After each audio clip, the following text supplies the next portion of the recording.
तो अभी हम लोग का टॉपिक क्या है? लो बूटिंग और हाई बूटिंग। लो बूटिंग में कहाँ पे काम करेंगे, हाई बूटिंग में कहाँ पे काम करेंगे। लो बूटिंग हाई बूटिंग क्या होता है समझ में आता है आपको? नहीं। डीसी को जितना एम्पियर उठाना चाहिए पहला स्टेप, उतना नहीं उठा उसको लो बूटिंग बोलते हैं। और एक होता है हाई बूटिंग, यानी सेट ऑन होने में जितना बूटिंग उठाना चाहिए उतना नहीं उठा रहा। दोनों में काम होता है। लो बूटिंग में सीपीयू पे होता है और हाई बूटिंग में ईएमएमसी सॉफ्टवेयर पे होता है।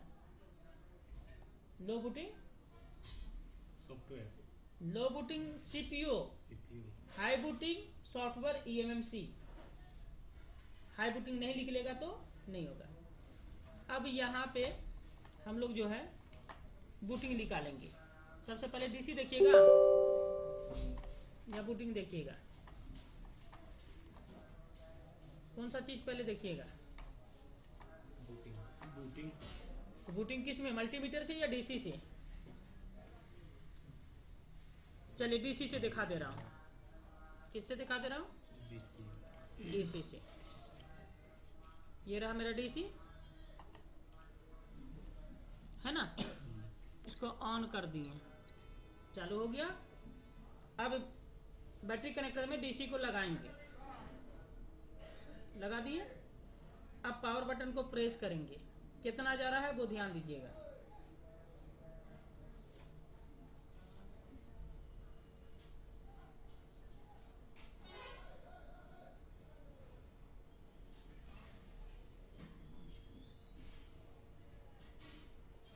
कोई बूटिंग नहीं है? नहीं ना है।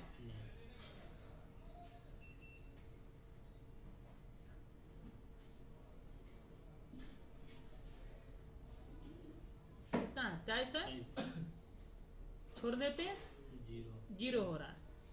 ये क्या हुआ? डीसी का हमने एसएमपीएस सप्लाई देख लिया। क्या देख लिया? सप्लाई कितना वोल्ट एम्पियर कंज्यूम कर रहा है। अब मीटर से सीखना चाहिएगा। किससे? मीटर से। तो मीटर से सीखने के लिए क्या करना होगा? डायोड वैल्यू निकालना होगा कि इसमें एम्पियर तय से उठाना चाहिए या कुछ और उठाना चाहिए। उसके लिए क्या करना है?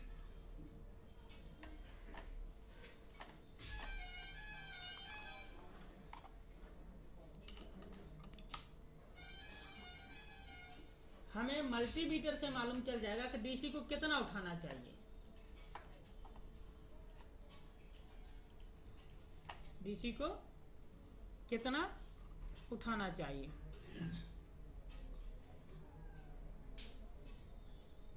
ऐसा तो नहीं कि ये ग्राउंड कटा हुआ है, ये भी हो सकता है। लेकिन चलिए कितना उठाना चाहिए वो देखते हैं। लो बूटिंग निकालना है तो प्लस का डायोड वैल्यू लेंगे। कितना आया? 1882। कितना आया? 1882। यहाँ पे 1882 को भागा करेंगे 5 से, बराबर 376। अब माइनस का डायोड वैल्यू लेंगे। किस पे? बैटरी कनेक्टर पे। ये माइनस का है, कितना है? 458, ये 442। तो माइनस करेंगे 442 बराबर 65। इसको 65 उठाना था।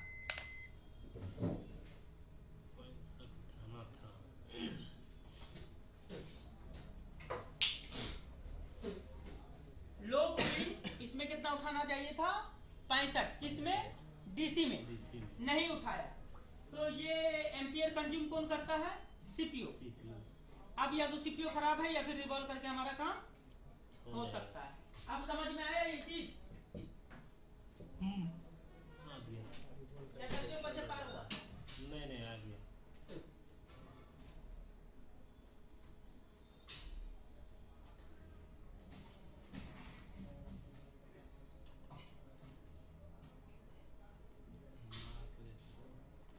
लो बूटिंग आने का मतलब क्या है कि सभी जगह का वोल्टेज ओके है।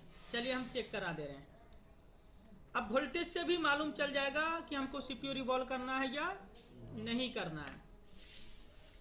तो यहाँ पे लगा देंगे चार्जर। क्या लगाएंगे? किस लिए? वोल्टेज के लिए। बैटरी नहीं लगाना है, याद रखिएगा, बैटरी खुला रहना चाहिए।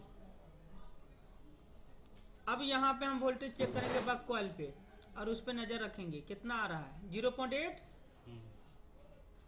और 0 हो गया, फिर आया 0 हो गया, मतलब लोड नहीं ले रहा है। अब 0 हो गया तो ये बतला रहा है कि क्रिस्टल फ्रीक्वेंसी को फिक्स नहीं कर रहा है, या फिर सीपीयू की तरफ से कोई लीकेज आ रहा है जो क्रिस्टल बतला रहा है। दोनों चीजें, या तो क्रिस्टल खराब है या तो सीपीयू खराब है। अब अगर क्रिस्टल खराब होता तो चार्जिंग एम्पियर कुछ ना कुछ उठाता, लेकिन कुछ भी नहीं उठा रहा है। अब यहाँ पे सबसे ज्यादा प्रॉब्लम क्या हो गया मालूम है? या तो सीपीयू से प्रॉब्लम है या तो पावर से। ज्यादा चांस सीपीयू से। तीन ही जगह पे लोकेशन जा रहा है, crystal, power IC, CPU. Crystal, power IC, CPU.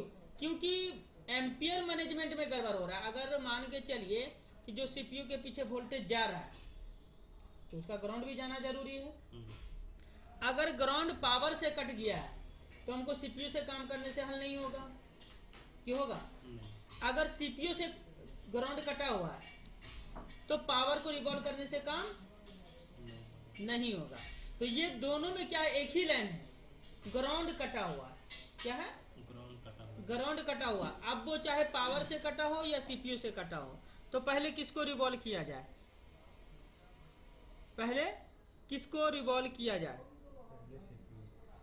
पहले सीपीयू, क्योंकि पहला संकेत, हाँ, ज्यादा चांसेस सीपीयू की तरफ है। ठीक है, तो अब क्या खोलेंगे? तो सीपीयू खोलेंगे तो ईएमएमसी भी हिट होगा। मैक्रोन का ईएमएमसी है, तो हम सारा चीज को एक ही बार खोल के हटा देंगे और शुरू से टेस्ट करके बैठाते हुए चलेंगे। ठीक है, शुरू से बैठाते हुए चलेंगे। अब इसलिए क्योंकि अगर रैम में भी शॉर्टिंग होगा 0.6 वाला वोल्टेज तो सीपीयू को ब्रेक कर देगा। और जैसे लग रहा है कि रिवॉल्व किया हुआ है, रिवॉल्व किया हुआ है, जबकि ये मोबाइल पेस्टेड होता है।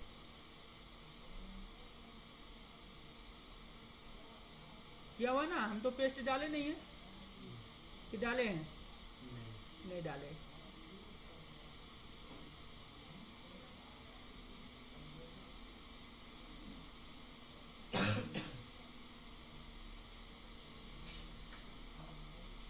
सौ टेम्परेचर है ना।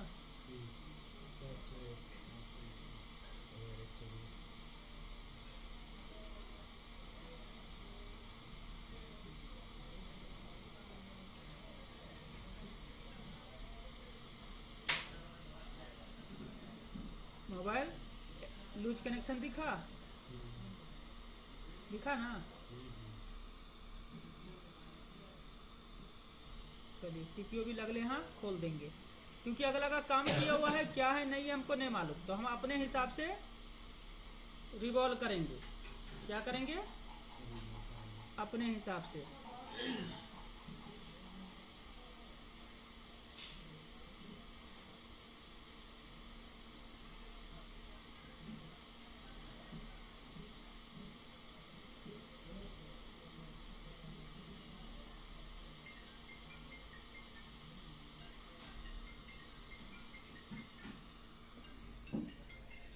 खोल दिए दोनों। अब देखो यहाँ पे टाइम हम लोग का बर्बाद होता है काम किया हुआ वाला मोबाइल में। अब खुद बतलाओ कि डीएक्टिवेट है कि नहीं सीपीयू?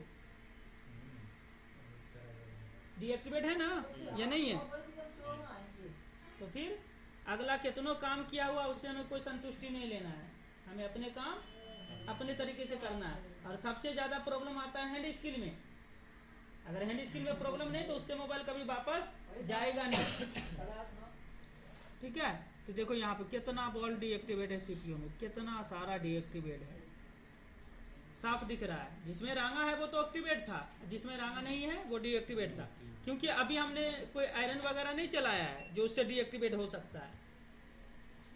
दिख रहा है चाचू? ठीक है। तो ईएमएमसी में सब बॉल कनेक्टेड था, लेकिन सीपीयू में सब बॉल कनेक्टेड नहीं था। कि था? नहीं ले रहा था। तो जब भी सीपीयू के पीछे कुछ वोल्टेज मिल जाए और एम्पियर का लोड ना ले एम्पियर मशीन में, तो समझ जाना सीपीयू की तरफ हमको काम करना है। बाकी सेक्शन उतना परेशान नहीं करेगा जितना डेड मोबाइल परेशान करेगा। अजीबो गरीब प्रॉब्लम डेड मोबाइल में।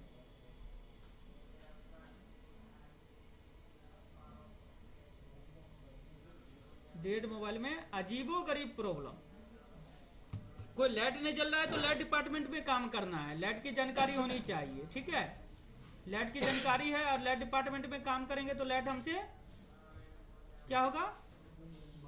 बन जाएगा।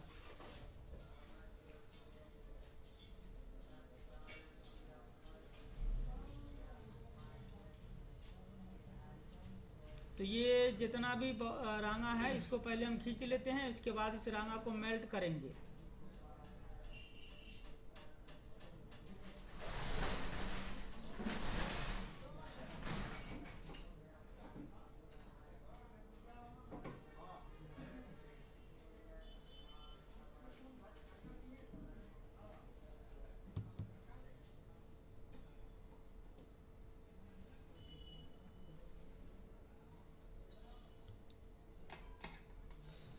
अब इसकी सफाई करेंगे।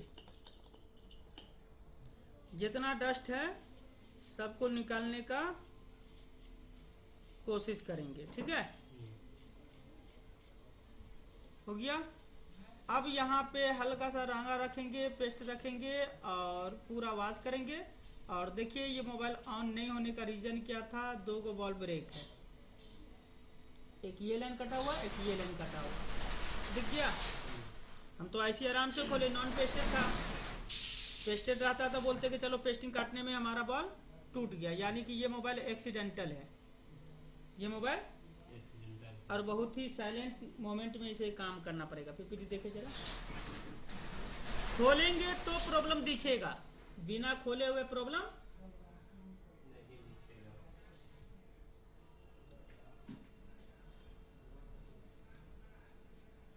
बैठिए।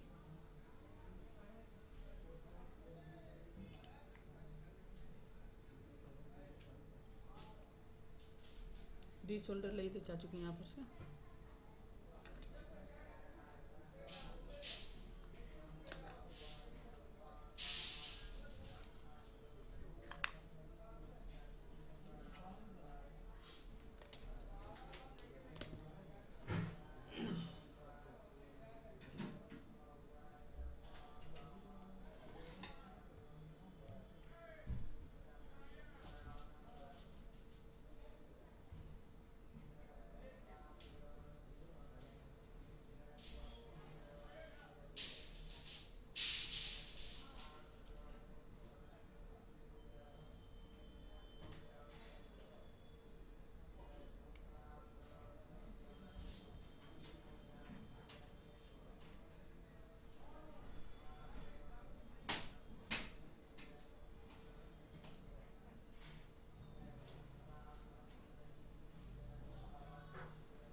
अच्छा ये एनसी है कि साफ करने के बाद मालूम चलेगा। और जो जो लाइन ब्रेक हैं वो लाइन बनाना पड़ेगा।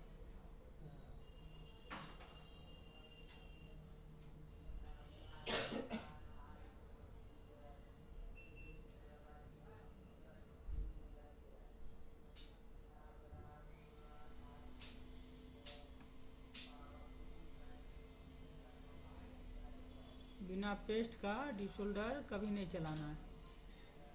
जब भी चलाना टेस्ट लगा के लगा करके। अब ये हो गया मेरा सफाई।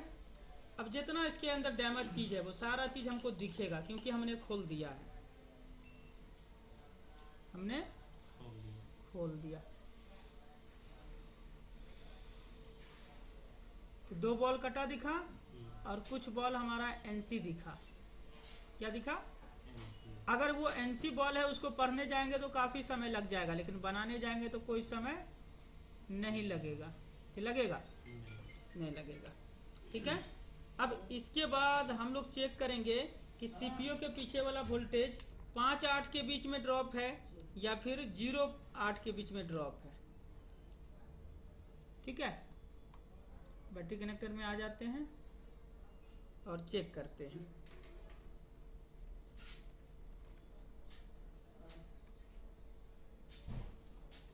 वोल्टेज चेक करना है हम लोग को। क्या करना है? वोल्टेज। तो वोल्टेज में हमको चार्जिंग लगाना है और चेक कर लेना है। तो जिस कॉइल पे देखे थे उसी कॉइल पे देखेंगे।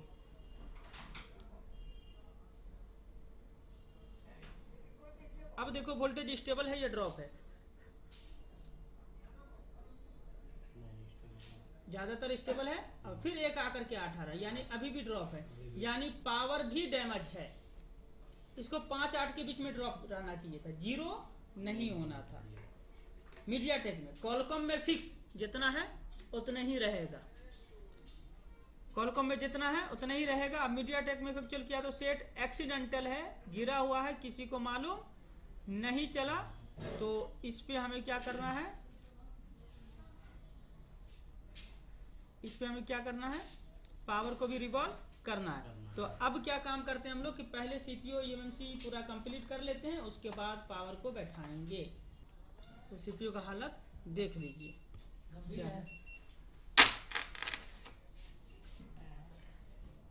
पूरा बॉल डीएक्टिवेट था, तभी तो लो बूटिंग भी नहीं उठाया। अच्छा,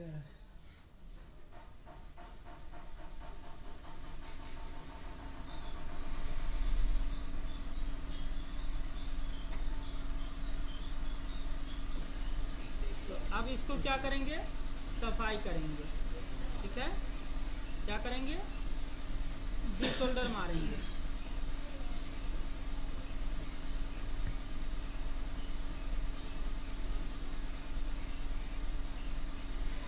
अब ये डिसोल्डर में रांगा लगा हुआ है ना, तो ये हमको परफेक्ट काम नहीं करने देगा। तो इसको क्या करेंगे? काट के हटा देंगे। ठीक है। और दोबारा मोड़ करके लगाएंगे।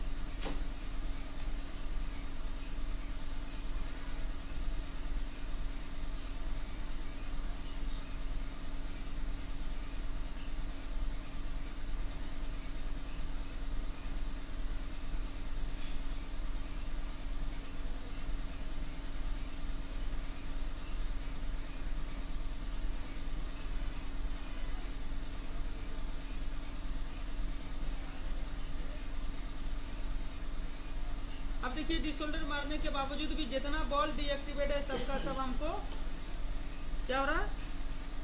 दिख रहा है। जितना बॉल डीएक्टिवेट है सब हमको। अब मतलब इतना सारा डीएक्टिवेट रहेगा या लूज कनेक्शन रहेगा तो मोबाइल ऑन होगा? कभी नहीं होगा, किसी भी कीमत में नहीं होगा। अब यहाँ पे बॉल को एक्टिवेट करने के लिए क्या करना होगा? या तो ब्लेड लेकर के एक को बॉल स्क्रैच कीजिए, या फिर तार वाला ब्रश लीजिए, थिनर लगा करके हल्का हल्का वॉश कीजिए। आधा कर रहा हूँ, आधा में क्वालिटी देख लीजिएगा।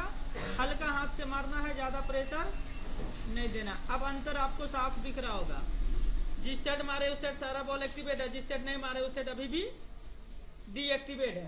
क्लियर है? समझ में आ रहा? तो तार वाला ब्रश में थिनर लगा करके हल्के हाथों से क्या करेंगे? मारेंगे।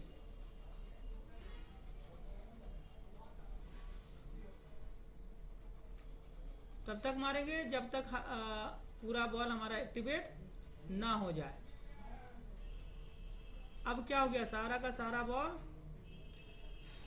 एक्टिवेट, टोटल बॉल एक्टिवेट हो गया। क्लियर है? अब इसको क्या करेंगे? रिवॉल्व कर देंगे। कोई बहुत बड़ी बात तो है नहीं। अब यहाँ पे रिवॉल्व कैसे करना है ध्यान से देखिएगा। आईसी को एकदम बीच लेवल में रख लीजिए और एक कोना पहले मिलाना है। पहले क्या करना है, एक कोना, और उसके बाद एडजस्ट कर देना है। सब मिल गया। एक कोना पहले बैठाना है और उसके बाद सबको बैठा देना है। अब जिधर हमको खाली दिखेगा उधर स्टेंसिल को हिला डुला करके एडजस्ट कर देंगे। ठीक है।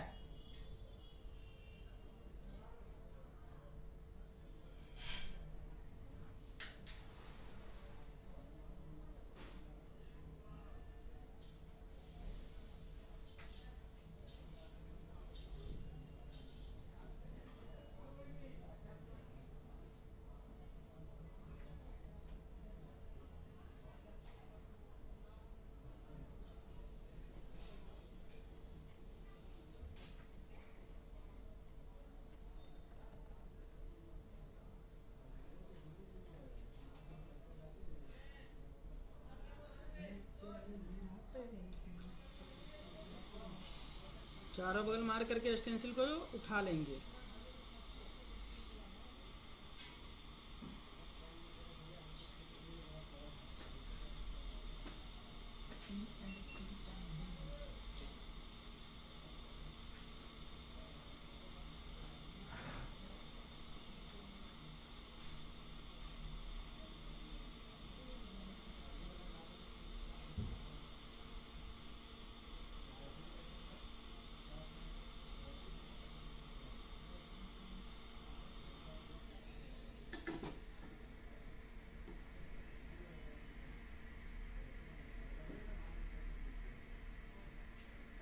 थोड़ा देर पकड़े रहेंगे, उसके बाद उठा देंगे।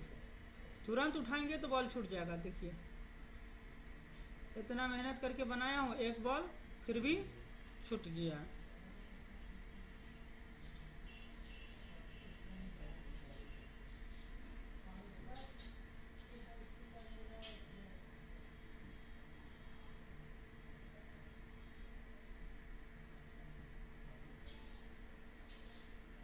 ये बॉल बड़ा हो जा रहा है। क्या हो जा रहा है?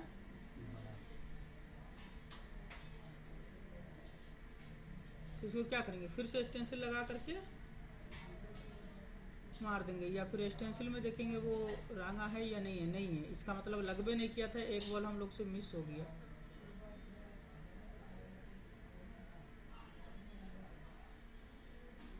देखिए एक बॉल हम लोग से मिस हो गया था, यानी एक बॉल पे रांगा हम लोग का गेबे नहीं किया।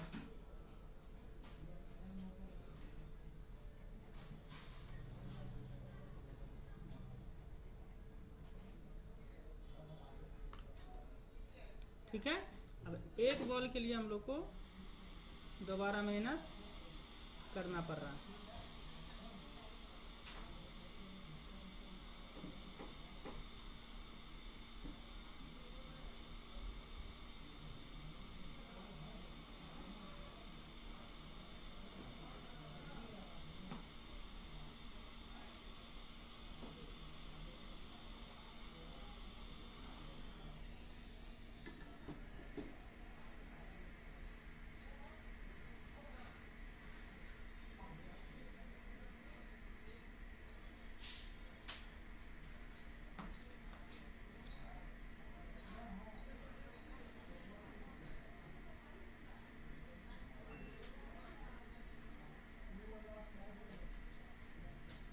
परफेक्ट हो गया।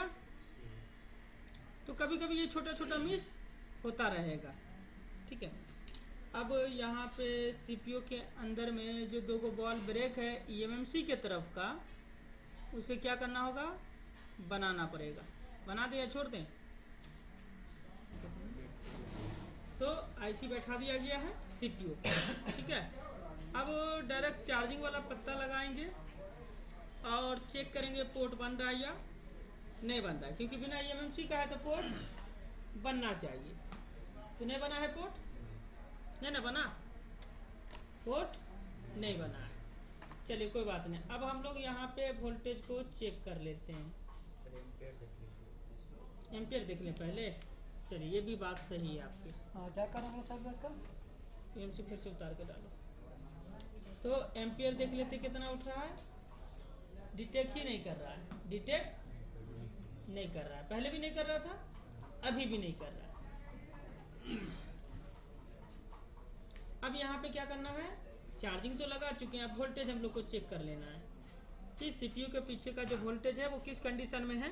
अब जब तक एम्पियर नहीं उठाएगा तब तक आगे काम नहीं करेंगे।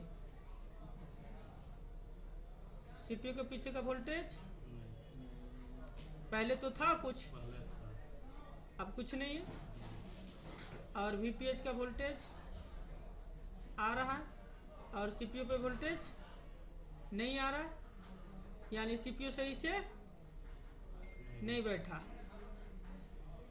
सीपीयू सही से क्या हुआ, तो पहले तो था सीपीयू पे वोल्टेज। अब जाहिर सी बात है सीपीयू बैठाने में गलती हुआ है, तभी तो सीपीयू में शॉर्टिंग आया है। बिना शॉर्टिंग का वोल्टेज ब्रेक नहीं होगा। अब देखिए यहाँ पे हम क्या करेंगे, डायोड वैल्यू ले लेंगे। शॉर्ट है,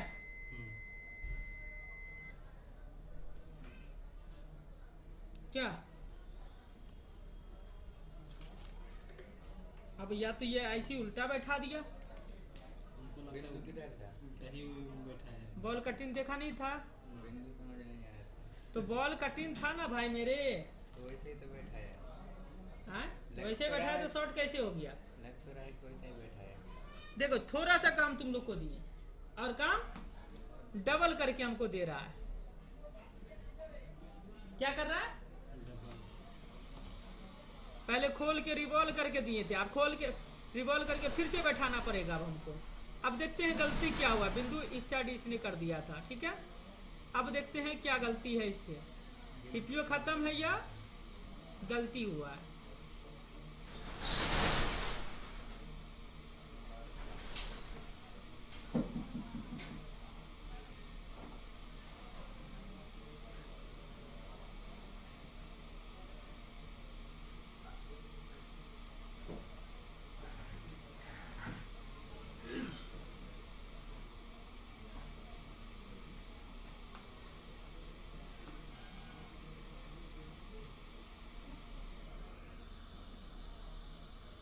सीपीयू तो परफेक्ट बैठा हुआ था,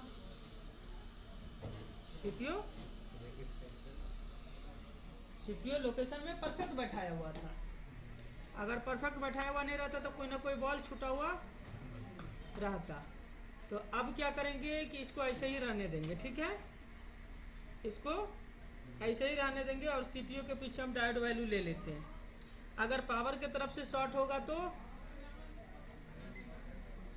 पावर की तरफ से कोई शॉर्टिंग नहीं है, नहीं ना है, यानी सीपीयू ही खत्म है। सीपीयू कंफर्म हो गया ना या नहीं हुआ, कंफर्म। चलिए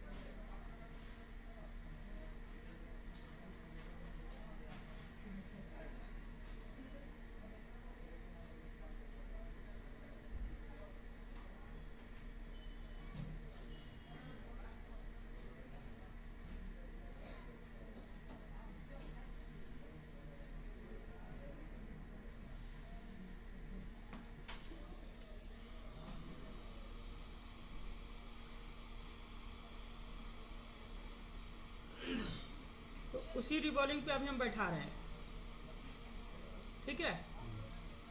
अलग से रिवॉल्व नहीं किए, सीधा उठाए हैं और सीधा बैठाने का कोशिश करेंगे।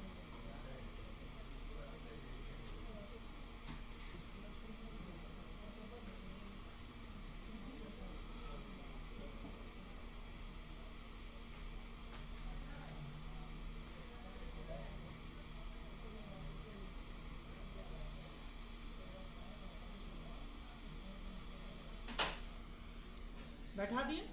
अब ये ऐसी शॉर्ट है, ये फाइनल हो गया। क्यों, क्योंकि पहले जो वोल्टेज आ रहा था ना वो किस वजह से आ रहा था मालूम है, लूज कनेक्शन था, तो शॉर्टिंग पूरा आईसी में जा नहीं रहा था, बोर्ड में जा नहीं रहा था, इसीलिए पावर अपना वोल्टेज दे रहा था और सीपीयू अपना एम्पियर नहीं उठा रहा था। अभी जब पूरा आईसी परफेक्ट बैठ गया है ना तो सीपीयू शॉर्टिंग अपना दिखा दिया। तो इस कंडीशन में क्या है, सीपीयू चेंज। क्या करना होगा इस कंडीशन में, चेंज होगा। क्लियर है, कंफ्यूजन है, लेट लो तुरंत ठंडा करते हैं।